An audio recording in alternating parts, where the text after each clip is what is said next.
What is up, you guys? Welcome back to yet another video. We are working on the M4 today, and for today's video we're actually going to be installing and reviewing some BOWA brake pad sensors. So stick around, let's see just how good these work.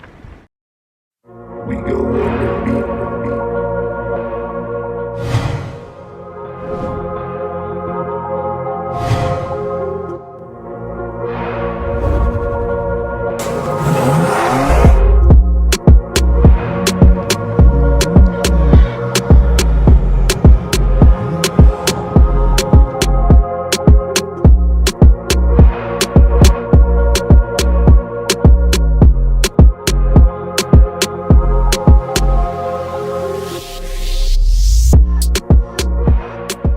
Welcome back to the channel, you guys. Hope you guys are having a great day. Today we are working on the BMW and we're going to be replacing the actual brake pad sensors. If you are new to the channel, go down, hit that subscribe button.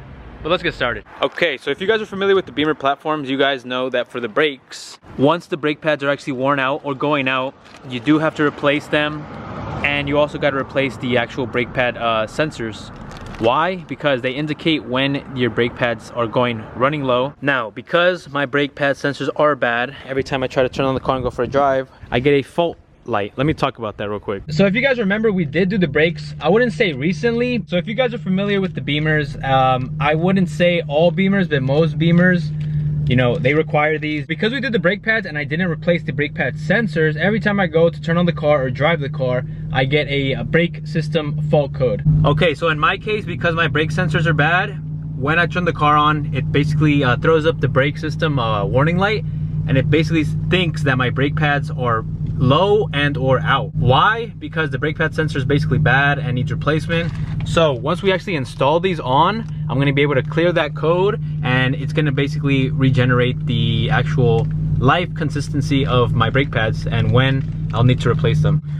Now that we have these and we can install them, you know, I won't have to worry about that light popping up again. Okay, so I'm not sure about all BMW platforms, but most of them, it's going to be the brake sensor on the front driver's side as well as the rear passenger side, and that's going to be where the actual brake pad sensors are located. With that being said, we're gonna have to lift up from this side as well as the front side just so we can swap them out. We are gonna lift the car up and we're gonna take the wheel off. Now, it's pretty straightforward. The only reason I didn't replace them last time is because I actually quite honestly forgot to order them. But yes, now that we do have them and I ordered them, we can finally, you know, drive around and turn the car on every time without having to deal with a fault code.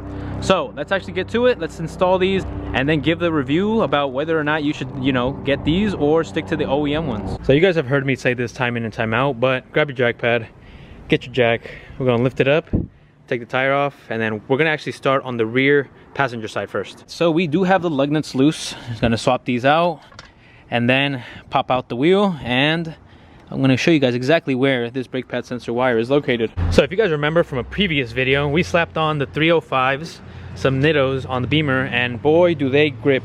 Truly recommend these. If you haven't tuned into the video, go check it out, link up above. Okay, so brake pad sensor wire is going to be where your actual brake caliper is at. It's this wire right here, and it basically runs all the way through the back, and then you're going to have to locate this box, which is right beside your rear strut.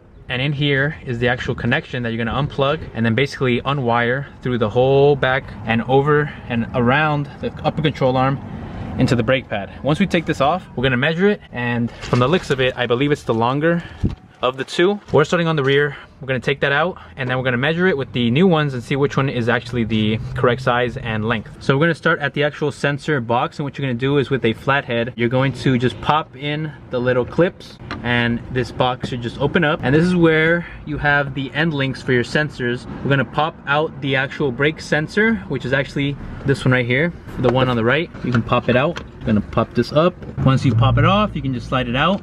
And we're basically gonna navigate this wire all the way through the back like I was stating prior. There are some clips holding it in, but you basically just feed it all out on the upper control arm. I already unclipped it here, but we're just gonna feed it through, and once we're able to pull it out, I'm gonna show you guys how to get it off of the actual brake pad. Now the fun part's gonna be sliding it out and popping it out from the actual brake pad right here. For the removal of the actual sensor, grab some pliers. Needle nose thin recommended because it is a small sensor that's in there. Sensor. So now with the brake pad sensor out, we can put it to the side and decide whether it's the shorter one or the longer one. From the looks of it, it's gonna be the longer one. So let's open this up. Here's the new one. We're gonna start with the actual sensor tip, slide it back in, and then reroute the whole wire in and out, and then back into the connector box right there, so we can plug it in, and that should basically wrap up the rear end on this one. Now that the sensor is plugged in, we can safely route this back and connect it along the clips where it originally was. And just like with the old one, we're basically going to plug it back in, clicked, and then just place it back in its little slot, close up the compartment. One down, we can now go to the front and install the front one. Now that the wheel's back on, lug nuts are tight, we can slowly lower the car. All right, now that one side's done, we can now move over and do the actual driver front side. Wheels actually off already. For the front one, it's the shorter one. We use the longer one on the rear, but locate your brake caliper. Once you locate it, you're gonna see a wire coming out of the brake pad. And luckily this one's the actual shorter one because the box is right here, meaning it doesn't have to route through the whole, you know, suspension system or anything. The wire on the right side that feeds into the box, same thing as the rear, you're just gonna basically pop it open. You're gonna pop off the grommet that's holding the sensor in place. Just wiggle it off and then pop it off.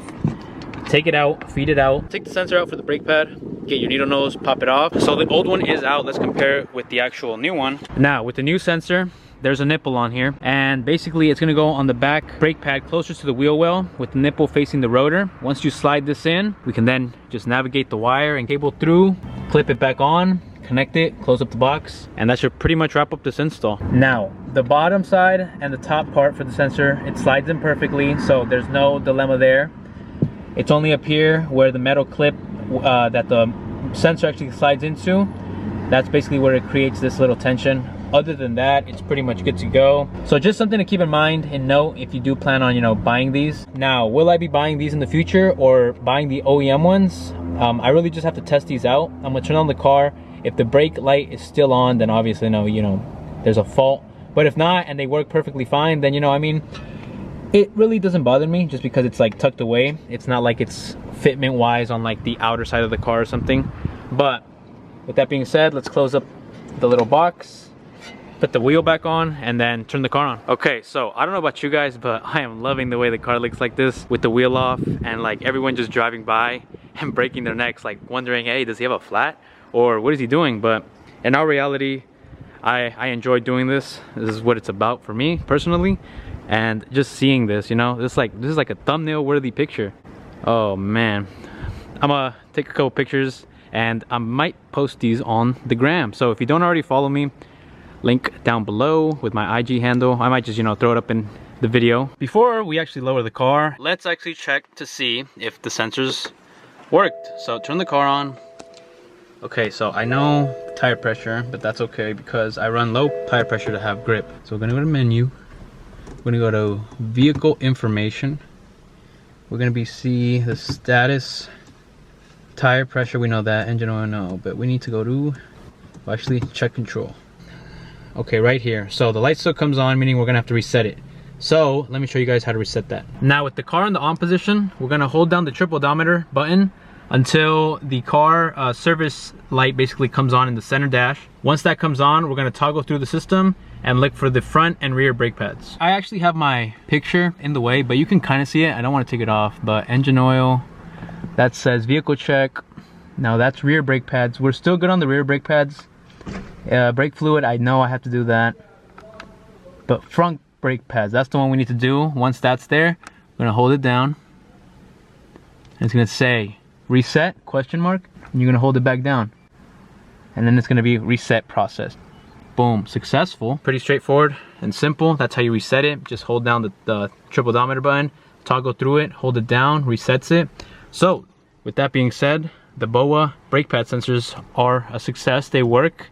I do recommend them. I would say go with them. Now that we know that the BOWA brake pad sensors work, basically my review on them is, yeah, buy them. They are a cheaper alternative. I went with them just because I wanted to test them out. If they didn't work, I mean, I don't daily the car, so it's not really a big bother. Not to mention that I know I've changed the brake pads, so I knew they were, you know, still up to spec and up to date. I might do an update video later on, you know, once I do drive around, and hopefully, you know, it still stays that my brake pads are good, because I know they are. And just to reassure it, turn the car off, turned it back on, You can see no lights are there because we cleared the code. Let us now put the wheel back on. This is a good time, you know, to check, make sure you don't have any nails or uneven wear in your tires, just because the tire is already off the car. Looks good. Once you inspect it, we can just slap it back on. So like I said, I haven't lowered the car simply because I want to update you guys. So carbon fiber lip, as you guys can see, is still intact for the most part. You know, I live in hills, San Francisco, potholes and everything. But one day I decided to go through Golden Gate Park and this occurred. Now from the top, thankfully it doesn't look too bad, but if we go under, Houston, we got a problem. So it's not too big. Luckily it is on the underside, so you can't really see it. I'm gonna be patching it up with some chicken wire, some epoxy, and then I might throw a quick layer of fiberglass over just to seal it up and then paint it. But that is the update. From the top, you can't really tell. Carbon lip's still on and everything. So with that being said, I truly hope you guys enjoyed the video. The M is coming, you know, piece by piece, keeping it up to date with maintenance and all that stuff, as well as cosmetics. A lot of parts coming. If you've seen the recent video, you know I'm trying to change out those wheels shortly. They haven't been shipped out yet, but they will shortly. But like always, like, comment, and subscribe, and keep it authentic, y'all. Till the next one. Peace.